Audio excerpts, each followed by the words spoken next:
11th Catechesis of Pope Francis on Discernment, the confirmation of the good choice. In the process of discernment, it is important to also remain attentive to the stage that immediately follows the decision taken in order to either catch the signs that confirm it or those that disprove it. I have to make a decision, so I make the discernment, pro or con, my feelings, I pray. Then this process ends and I make the decision, and then comes that part where we have to be careful and see.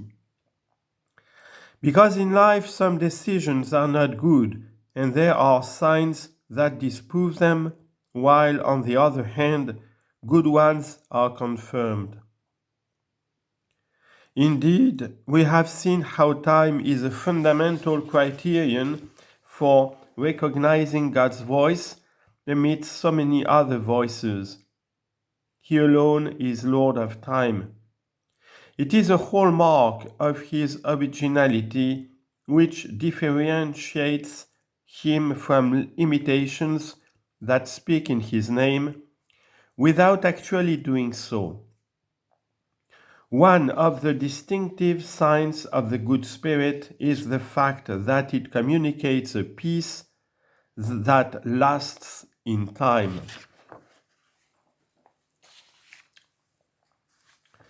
If you consider more profoundly, then make the decision, and this gives you a peace that lasts through times. This is a good sign and indicates that the path was good. A peace that brings harmony, unity, fervor, zeal. You come out of the in-depth process better than when you entered it. For example, if I make the decision to devote an extra half hour to prayer, and then I find that I live the other moments of the day better, that I am more serene, less anxious, I do my work with more care and zest, and even relations with some difficult people become smoother. These are all important signs in favor of the goodness of the decision taken. Spiritual life is circular. The goodness of a choice benefits all areas of our lives, for it is participation in God's creativity. We can recognize some important aspects that help us read the time after the decision as a possible confirmation of its goodness, because the subsequent period confirms the goodness of the decision. In some ways, we have already encountered these important aspects in the course of these catecheses, but now they find their further application. The first aspect is whether the decision is seen as a possible sign of response to the Lord's love and generosity toward me. It is not born out of fear, not born of emotional blackmail or compulsion, but born out of gratitude for the good received, which moves the heart to live generously in relationship with the Lord. Another important element is having a sense of one's place in life.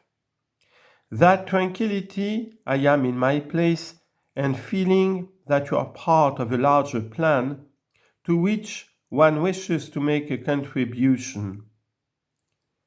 In St. Peter's Square, there are two precise points, the focal points of the ellipse, from which one can see Bernini's columns perfectly aligned. Similarly, a man can recognize that he has found what he is looking for when his day becomes more orderly, when he feels a growing integration among his many interests, when he establishes a proper hierarchy of importance And when he is able to experience this with ease, facing the difficulties that arise with renewed energy and fortitude. These are signs that you have made a good decision. Another good sign of confirmation, for example, is the fact of remaining free with regard to what has been decided, being willing to question it, even to give it up in the face of possible denials, trying to find in them a possible teaching from the Lord. This is not because he wants to deprive us of what we hold dear, but in order to live it with freedom, without attachment. Only God knows what is truly good for us. Possessiveness is the enemy of goodness and kills affection. Be attentive to this. Possessiveness is the enemy of good. It kills affection. The many cases of violence in the domestic sphere, of which we unfortunately have frequent news, almost always arise from the claim of possessing the affection of the other, from the search for absolute security that kills freedom and stifles life, making it hell. We can only love in freedom, which is why the Lord created us free even to say no to Him.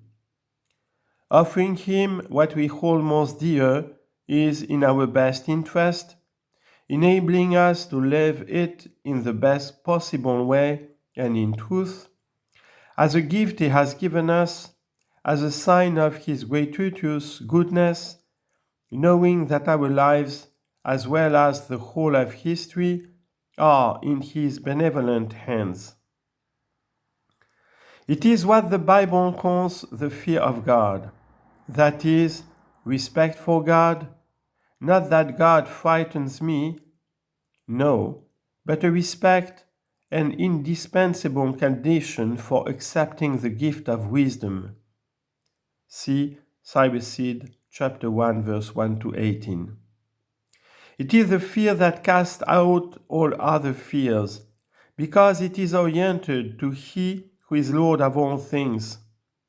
In His presence, nothing can disquiet us.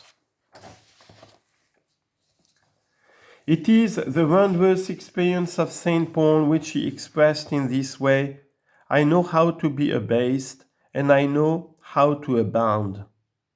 In any and all circumstances, I have learned the secret of facing plenty and hunger, abundance and want. I can do all things in Him who strengthens me. Philippians chapter 4, verse 12 and 13. This is the free man who blesses the Lord both when good things come and when not so good things come. May he be blessed, and let us go forward. Recognizing this is critical to good decision making, and it reassures us about what we can't control or predict: health, the future, loved ones, our plans. What matters is that our trust is placed in the Lord of the universe, who loves us immensely and knows that we can build with Him something wonderful, something eternal. The lives of the saints show us this in the most beautiful way. Let us go forward, always trying to make decisions in this way, in prayer, and feeling what's going on in our hearts, and going forward slowly. Take courage.